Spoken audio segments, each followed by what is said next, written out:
A man was tied to a bed.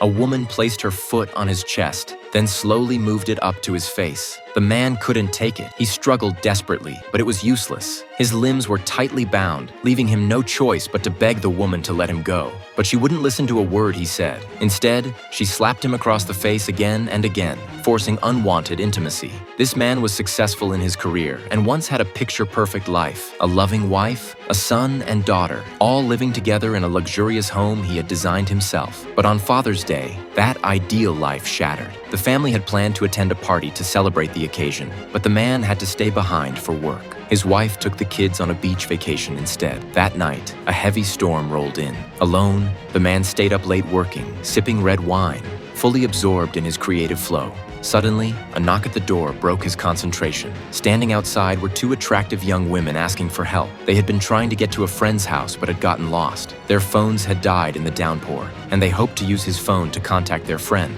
The man initially considered turning them away, but they were shivering and looked pitiful, so he invited them in. The women were polite and even took off their shoes to avoid dirtying the floor, which made the man lower his guard. After all, what harm could a couple of pretty girls do? He fetched some blankets and helped them dry their hair. They managed to get in touch with their friend, but it turned out the destination was still far away. The house was in a remote area, and there was no chance of hailing a cab. The man kindly ordered a taxi for them, but given the storm, it would take 45 minutes to arrive. The girls had no choice but to wait on the couch. Since their clothes were soaked, they asked to use the dryer. The man felt awkward but agreed, letting them change into bathrobes while he took their clothes to the laundry room. When he returned to the living room, the girls had already turned on loud rock music and were dancing wildly with his pet dog.